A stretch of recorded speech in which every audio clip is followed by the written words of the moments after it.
నమస్తే, welcome to our channel. నేను విశాల్. ఎంత పోరాటం చేస్తున్నా సాక్ష్యాలు కానీ తారుమారు అవుతున్నాయి. ఎందుకు అవుతున్నాయి? ఇదే కోణంలో చూసుకుంటే వైఎస్ వివేకానంద హత్య కేసుకు సంబంధించి ఇప్పటికీ ఒక కొలిక్కి రాలేదు. ఆ కేసు కూడా నీరు కారిపోయే క్రమంలో సునీతారెడ్డి గారు అయితే లోతైన విచారణ జరగలేదని చెప్పి ఆమె బాధకి ఎవరు తీరుస్తారు? ఇలాంటి క్రమంలోనే భారతిరెడ్డి గారికి అదే చనిపోయిన టైంలో ఎవరు కాల్ చేశారు? సాక్షి మీడియాలో ఎడిటింగ్ చేసే ఒక వ్యక్తి వెంటనే కాల్ చేశారంట. తనకి ఎలా తెలిసింది వెంటనే తను చనిపోయింది? ఇదంతా లోతుగా విచారిస్తే అసలు నిజాలు వెలుగులోకి వస్తాయని సునీతారెడ్డి గారి బాధ. కానీ ఇక్కడ మొత్తం కేసు ఒక కొలిక్కి రాకుండానే ఆమె బాధ ఎవరు తీర్చాలి? ఇక్కడ సిబిఐ కావచ్చు, ఇన్వెస్టిగేషన్ కావచ్చు, ఇదంతా లోతుగా విచారిస్తే అసలు విషయాలు వెలుగులోకి వస్తాయని సునీతారెడ్డి గారు చెప్తున్నా సరే తన బాధ ఎవరు అర్థం చేసుకోలేకపోతున్నారు.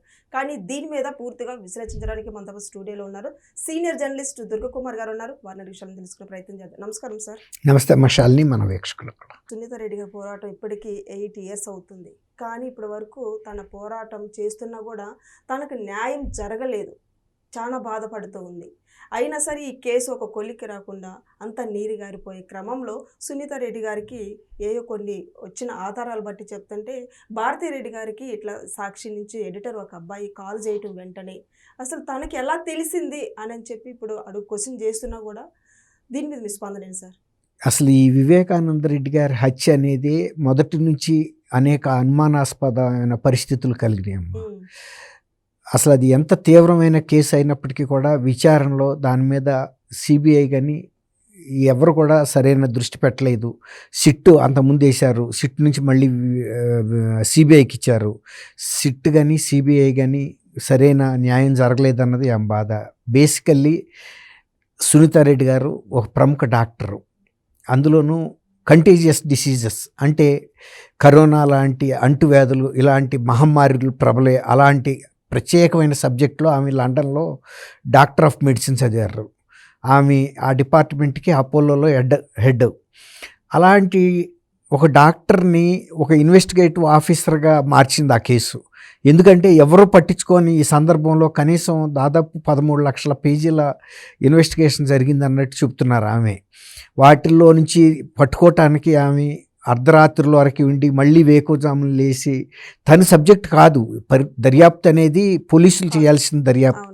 అందులో సిబిఐలోకి తీసుకునే వాళ్ళని మెరికల్ లాంటి వాళ్ళని తీసుకుంటారు. డిపార్ట్మెంట్లో చాలా అద్భుతంగా పనిచేసిన వాళ్ళని, ట్రాక్ రికార్డు బాగా ఉన్న వాళ్ళని, నిజాయితీ పరులని, తర్వాత వాళ్ళలో నైపుణ్యం కూడా ఉండాలి, అలాంటి వాళ్ళనే తీసుకుంటారు. మరి అలాంటి వాళ్ళు ఈ కేసుని అడుగుకి ఒక అడుగు ముందుకేయటం, మీరు చేయమంటే చేస్తామని సుప్రీంకోర్టులని లేకపోతే హైకోర్టులని లేకపోతే సిబిఐ కోర్టులని అడగటం. న్యాయమూర్తులకి ఈ దర్యాప్తు మీద అంత అవగాహన ఉండదు. తర్వాత దర్యాప్తు ఎంత చిన్న కేసు అయినా సరే దర్యాప్తు చేయాల్సిన కొన్ని ప్రాథమికమైన అంశాలు ఉంటాయి. అవి ఎలా జరిగింది, ఎవరు చేశారు, ఎందుకు చేశారు, ఎవరు లబ్ధి పొందారు, ఎవరు అమలు చేశారు, దీని ప్రధాన ఉద్దేశం ఏంటి, ఇలాంటి కొన్ని కీలకమైన అంశాలు దర్యాప్తులో కవర్ అవ్వాలి అన్నీ. అది పూర్తిగా అట్లా జరగలేదు ఈ కేసు. అంటే ఏదో కంటి తుడుపుగా చేశారే తప్ప చేశామంటే చేశాం మమ అన్నట్టుగా జరిగిందనేదే సునీతారెడ్డి గారు ఇవాళకి కూడా ఆమె పడుతున్న ఆవేదన. అదే అంశాన్ని సిద్ధార్థ లూథ్రా లాంటి ప్రముఖ లాయర్లను పెట్టుకుని సుప్రీంకోర్టులో వాదించినా కూడా సుప్రీంకోర్టు కూడా లూథ్రా గారు చెప్పిన కీలక అంశాలను పట్టించుకోలేదు అనేది వాళ్ళకి అసంతృప్తి మిగిలిపోయింది. ఇప్పుడు 3వ ఛార్జ్ షీట్ కూడా వీళ్ళు సిబిఐ కోర్టు హైదరాబాద్లో ఫైనల్ ఛార్జ్ షీట్గా దాఖలు చేశారు సిబిఐ వాళ్ళు. ఇంకా ఇంతకన్నా విచారించడానికి మా దగ్గర ఏమీ సమాచారం లేదు అని కేసు చెప్తున్నారు. ఇప్పుడు సునీత గారు చెప్పేది ఏంటంటే అసలు ఈ వివేకానంద రెడ్డి గారిని చంపాల్సిన అవసరం ఎవరికి ఉంది ప్రాథమికంగా? ఇది ఒక రాజకీయంగాను కుటుంబ పరంగాను జరిగిన అంశం. షర్మిల గారు కూడా అదే చెప్పారు. మా బాబాయ్ హత్య అనేది ఏదో యాదృచ్ఛికంగా జరిగింది కాదు, ఎవరో బయట వాళ్ళు వచ్చి చేయలేదు, అది కడప నియోజకవర్గ ఎన్నిక అంశం. మా కుటుంబం తరపునే పోటీ చేయాలి వైఎస్ఆర్సీపీ తరపున అని అడిగారు, నన్నే పోటీ చేయమని అడిగాడు, లేకపోతే తను చేస్తానన్నాడు. ఇంకొక ఎవరికి ఇవ్వటానికి ఆయనకి ఇష్టం లేదు, కేవలం రాజారెడ్డి వంశీకులు మాత్రమే చేయాలి అని. ఎందుకంటే ఈ కుటుంబాన్ని ఈ స్థాయికి తీసుకొచ్చిన వ్యక్తులు రాజారెడ్డి కుటుంబీకులు మాత్రమే.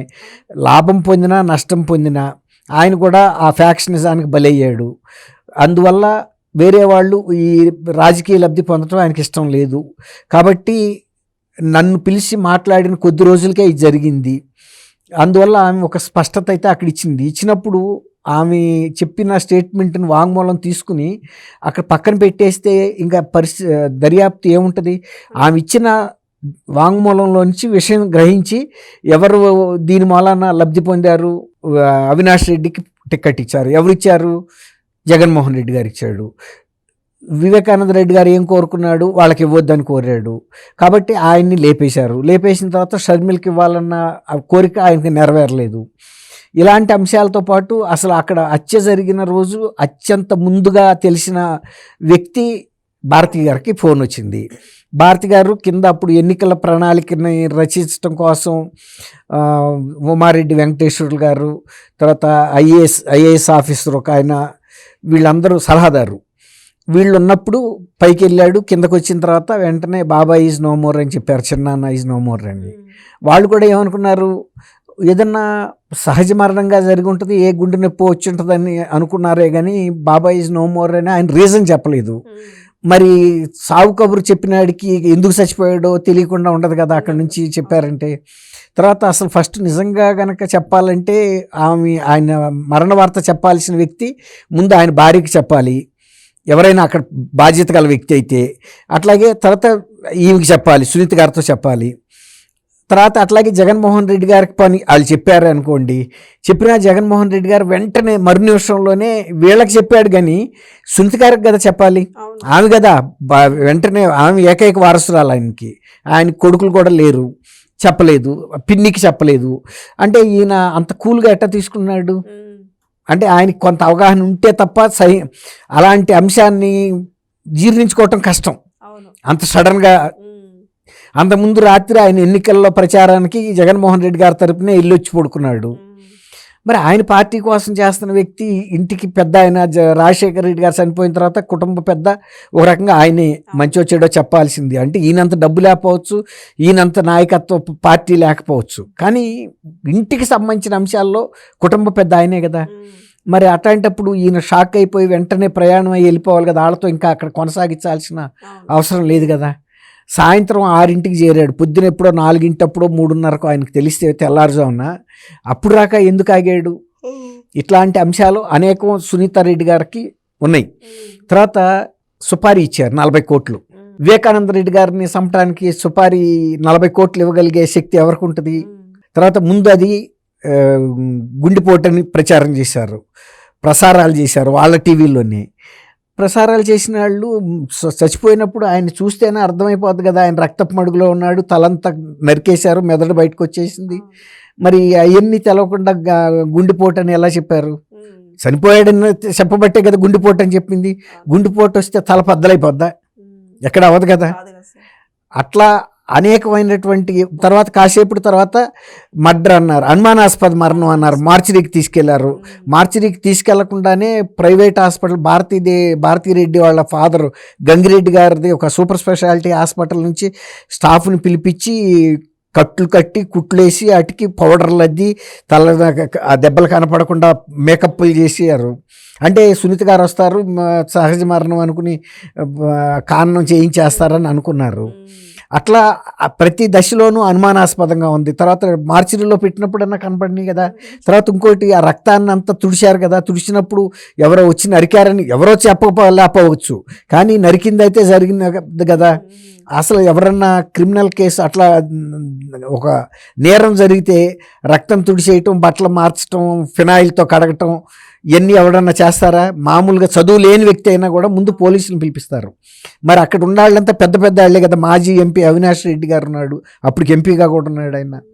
మరి తర్వాత డాక్టర్లు వచ్చారు, అందులో వాళ్ళ కుటుంబానికే చెందిన మొన్న అభిషేక్ రెడ్డి ఎవరు చనిపోయాడు, అతను కూడా సూపర్ స్పెషలిస్ట్ డాక్టరు, ఆయన కూడా వచ్చాడు. శవానికి ఇట్లాంటి కట్లు ఎవరైనా చేస్తారా? ఇన్ని యాజిటీస్గా ఉంచాలి కదా. పోలీస్ అధికారి అక్కడ శంకరయ్య అనే ఇన్స్పెక్టర్ ముందే కూడా ఇవన్నీ చేశారు. సునీత గారికి లేట్గా చెప్పారు. సునీత గారు పట్టుబడితేనే పోస్ట్ మార్టంకి వెళ్ళింది. పోస్ట్ మార్టంలో రిపోర్ట్లో వచ్చిన తర్వాత ఇది క్లియర్ హత్య అని వాళ్ళు కూడా చెప్పారు. అవును. అంత దెబ్బలు ఉన్న తర్వాత ఏ డాక్టర్ చెప్పడు, వీళ్ళు ఎంత ఒత్తిడి చేసినా. ఈ విధంగా అన్ని స్థాయిల్లోనూ ఈ కేసుని తప్పుదోవ పట్టించారు. తర్వాత వాళ్ళ పత్రికలో తప్ప వాళ్ళ ఛానల్లో తప్ప ఇది గుండెపోటని ఎవరు రాయలేదు. తర్వాత ఇంకోటి ఏంటంటే ఆయన ఒక ప్రాపర్టీస్ సెటిల్మెంట్ చేసే ఒక దళారి అన్నట్టుగా రాశారు, ఆ గొడవలతో చంపేశారని. తర్వాత చంద్రబాబు నాయుడు గారి మీద కాసేపు పెట్టారు. ఇట్లా రకరకాల మలుపులు తిప్పారు. ఈ కేసులో అసలు మొదట ఎవరికి బయటకు తెలిసిన వ్యక్తులు ఎవరనేది విచారణ చేయమనేది సునీత గారు సింపుల్ కోరిక. అసలు దర్యాప్తు చేయాల్సిన ప్రాథమిక అంశం కూడా. అలాంటి ప్రాథమిక అంశాన్ని ఇంత అత్యంత పెద్ద దర్యాప్తు సంస్థ వృత్తిపరంగా చాలా కాంపిటెన్సీ అంటే నిపుణత ఉన్న సంస్థ ఎందుకు వదిలిపెట్టేసింది అన్నదే ఇప్పుడు సునీత గారి ప్రశ్న. ఇవి సిబిఐ ప్రవర్తనే $1 మిలియన్ ప్రశ్నగా ఉందని కూడా ఆమె చెప్పింది. వీటిని ఎందుకు పట్టించుకోవట్లేదు అన్నదే. ఆమెమి చనిపోయిన తండ్రిని బతికిచ్చి తీసుకురామని అడగటల్లా. అసలు ఎవరున్నారు దీని వెనక, కుట్ర ఎవరు చేశారు, ఎవరికి అవసరం వచ్చింది, ఎందుకు ఇలాంటి డ్రామాలు ఆడారు, ఈ హత్యతను అడ్డం పెట్టుకుని ఎందుకు వాళ్ళు రాజకీయ లబ్ధి పొందారు, నా బాబాయిని చంపేశారు పలానని ఇప్పుడు చంద్రబాబు నాయుడు గారిని వీళ్ళందరినీ కూడా పెట్టారు. ఒక దశలో ఆమెని వాళ్ళ హస్బెండ్ని సునీత గారిని రాజశేఖర రెడ్డి, సునీత గారి హస్బెండ్ కూడా పేరు కూడా రాజశేఖర రెడ్డి, ఆయన్ని కూడా వీళ్ళే చంపించారని కూడా పెట్టారు. ఎందుకంటే ఆస్తి కోసం అని, లేకపోతే ఆయన ఇంకెవరికో ఆస్తి ఇస్తాడని అనుమానంతో చేశారని. ఈ విధంగా ఆమెని ఎంత క్షోభ పెట్టారంటే ఆమె ఆ కేసు కొట్టించుకోవటం కూడా చాలా కష్టపడాల్సి వచ్చింది. తర్వాత సిబిఐ అధికారుల మీద కూడా దర్యాప్తు చేయకుండా అడ్డుపడ్డారు, వాళ్ళ మీద కేసులు పెట్టారు. ఇదంతా కూడా చాలా పెడపోకడలుగా జరిగింది ఈ దర్యాప్తు అంతా. ఎక్కడ కూడా ఇటువంటి గతంలో ఆమె ఏమంటుందంటే ఇలాంటి కేసులు అనేకం జరిగినాయి. ఇప్పుడు అరుషి కేసు అని ఢిల్లీలో జరిగింది, తర్వాత కేరళలో ఒక కేసు ఇట్లాగా అయింది, మొన్న అనంతబాబు కేసు డ్రైవర్ని డోర్ డెలివరీ ఇచ్చిన కేసెస్ జరిగినాయి కదా. అలాగే దీన్ని కూడా పునర్విచారణ చేయండి, ఎప్పుడైనా లోపాలు జరగవచ్చు ఏ వ్యవస్థలోనైనా, నేను దాన్ని కూడా తప్పు పట్టట్లేదు, కానీ సమగ్రమైన విచారణ జరగాలి, లోతుగా జరగాలి, ఎవరైతే ఈ కుట్ర చేశారో వాళ్ళు బయటికి రావాలన్నదే ఆ కోరిక. అది తప్ప మిగిలిన అన్నీ చేస్తున్నారు. దాంతో అసలు వ్యక్తులు వాళ్ళ బయటకు వచ్చే పరిస్థితి లేకుండా అయిపోయింది. మరి దీనికి పరిష్కార మార్గం ఆమె అయితే నేను పోరాడతానని అంటుంది, కానీ మార్గాలన్నీ మూసుకుపోయిన తర్వాత పోరాటానికి ఉన్న, ఇప్పుడు మనం ఒక ప్రాంతానికి వెళ్ళాలి, ఆ రోడ్డు బ్లాక్ చేసేస్తే మనం ఎక్కడికి వెళ్ళగలుగుతాం? ఇప్పుడు అలాంటి పరిస్థితి వచ్చింది. న్యాయపరంగా సాంకేతిక పరంగా అనేక చిక్కులు సిబిఐ దర్యాప్తు సంస్థే రాసేసింది, మేము ఇక చేయాల్సింది ఏమి లేదని. వాళ్లే అస్త్ర సన్యాసం చేస్తే బాణం వేయాల్సినాడే నేను ఈ బరువు ఎత్తలేను, బాణం వేయలేను అంటే ఎవరు వేయాలి? ఇప్పుడు సునీత గారు వేయగలుగుతారు. సునీత గారికి నిపుణత ఉందా, అధికారం ఉందా? రాజ్యాంగపరమైన వ్యవస్థ ఆమె ఒక బాధితుడికి కుమార్తె, ఓ ప్రముఖ డాక్టర్. ఆమెను ఏదైనా ఆపరేషన్ చేయమంటే చేస్తుంది, కానీ దర్యాప్తు చేయమంటే చేయలేరు కదా. అలాగే సిబిఐ వాళ్ళని తీసుకొచ్చి ఈమె చేసే ఆపరేషన్లు చేయమంటే, వైద్యం చేయమంటే వాళ్ళు చేయగలరా? ఎవరు చేయాల్సిన పని వాళ్ళు చేయాలి. ఇప్పుడు ఏమైందంటే వాళ్ళు చేయని పనిని ఈమె భుజాన్ని వేసుకుని చేయాల్సి వస్తుంది. ఎంతవరకు వెళ్ళగలుగుతుంది? కోర్టులు కూడా సహకరించాలి. అసలు ఇంకోటి ఏంటంటే కోర్టులు ఇవి ఇన్నిసార్లు జరుగుతున్నప్పుడు అసలు దర్యాప్తులో చేయాల్సిన అన్ని అంశాలని సిబిఐ స్పృశించిందా లేదా అని ఒక ఫార్మర్ సిబిఐ డైరెక్టర్ను, ఒక సీనియర్ ఐపీఎస్ అధికారికో ఈ వీళ్ళిచ్చిన రిపోర్ట్ కనుక ఇస్తే ఆయనే చెబుతాడు ఇవి పూర్తిగా సమగ్రంగా అవ్వలేదు. ఇప్పుడు మనం ముసుగు కప్పుకోవాలంటే కాళ్ళ నుంచి తల వరకే కప్పుకున్నప్పుడే ఇది పూర్తి ముసుగు. ఇక్కడ వరకే కప్పుకుంటే మనం చలిని కాపాడుకోలేము, తలంతా చలిలోనే ఉంటుంది. కాబట్టి అది ఏదైనా జరిగితే పూర్తి స్థాయిలో జరగాలి ఆ దర్యాప్తు అనేది. ఇప్పుడు ఇది హాఫ్ హార్టెడ్గా ఆఫ్ జరిగినట్టు కనపడుతుంది. జరగాల్సిన అన్ని అంశాలని దర్యాప్తు పరిధిలోకి తీసుకురాలేదు. అలాగే ఇందులో ప్రమేయం ఉన్న వ్యక్తులందరినీ దర్యాప్తులోకి పిలిచి క్రాస్ ఎగ్జామినేషన్ చేయలేదు, ప్రశ్నించలేదు. అసలు ఒక్కసారి కూడా వాళ్ళని పిలవలేదు. పిలవనప్పుడు ఎట్లా దర్యాప్తు అయిందని చెప్తాము? కాబట్టి సునీత గారు ఇంత ఆవేదన కూడా, తర్వాత ఇది సునీత గారి ఆవేదనే కాదు, రెండు తెలుగు రాష్ట్రాల ప్రజలకి కూడా ఆవేదనగానే ఉంది. ఎందుకంటే అంత ప్రముఖమైన వ్యక్తిని చంపిన వ్యక్తులు స్కాట్ ఫ్రీగా వెళ్ళిపోయారు. అంటే వాళ్ళని ఎవరు ఏమీ చేయలేదు, చిన్న గీత కూడా పడకుండా వెళ్ళిపోయారు. అది అందరికీ బాధగానే ఉంది. మరి ఉన్నత న్యాయస్థానాలేమో వీళ్ళని దర్యాప్తు సమగ్రంగా ఎందుకు చేయట్లేదని ప్రశ్నించలేకపోతున్నాయి. వాళ్ళేమో మేము చేసేసామని చెబుతున్నారు. ఇప్పుడు సునీత గారు ఏం చేయగలుగుతుంది? న్యాయమూర్తులు కూడా ఇప్పుడు మిమ్మల్ని విజయవాడ వెళ్ళమని కారు ఇచ్చాము, నువ్వు సగం దూరం వెళ్ళి అయిపోయింది వచ్చేసానంటే అడుగడుక్కి తోసి నిన్ను విజయవాడ రాక తీసుకెళ్ళడం సాధ్యం అవుతుందా? నీకుండాలి. నన్ను విజయవాడ వెళ్ళమన్నారు, నా గమ్యం విజయవాడ. సూర్యాపేటలో నువ్వు ఆగిపోయి నేను వెళ్ళిపోయాను విజయవాడ అంటే దానికి ఇక నిష్కృతి లేదు. ఇప్పుడు సునీత గారి పరిస్థితి కూడా అట్లాగే ఉంది. మధ్యంతరంగా ఆపేసి అయిపోయిందని చెబుతున్నారు. ఆమె ఎంతవరకు తీసుకెళ్ళగలుగుతుంది? ఆమెకుండా అధికారాలు ఏంటి? ఆమెకుండా పరిజ్ఞానం ఏంటి? ఈ పరిశోధనలో ఒక బాధితురాలు కుమార్తెగా బాధపడుతుంది తప్ప ఆమె ఈ కేసుని స్వయంగా దర్యాప్తు చేసే అధికారం లేదు, ఆ వ్యవస్థ లేదు. సార్ మళ్ళీ ఇప్పుడు పిటిషన్ వేసే అవకాశం ఉందంటారా? అడుగుతారు మళ్ళీ రివిజన్ పిటిషను, లేకపోతే మళ్ళీ ఫుల్ బెంచ్ కోర్టు రిఫర్ చేస్తారు. ఆమె వీళ్ళంతరకు చేస్తుంది. ఎవరైనా నిద్రపోయిన వాళ్ళని లేపుతాం కానీ నిద్ర నటించావు, నువ్వు నిద్రపోవట్లేదు, నీ పిలిచినవన్నీ నీకు వినపడుతున్నాయి, నీ భుజం తడితే కూడా నీకు తెలుస్తుంది, నువ్వు లేవట్లేదంటే నటిస్తున్నావు, నువ్వు నిన్నెవడు లేపుతాడు? ఇప్పుడు ఆ కేసు కూడా ఆ పరిస్థితుల్లో ఉన్నావు. Thank you sir. Thank you అమ్మా శాలిని, మన వీక్షకులకు.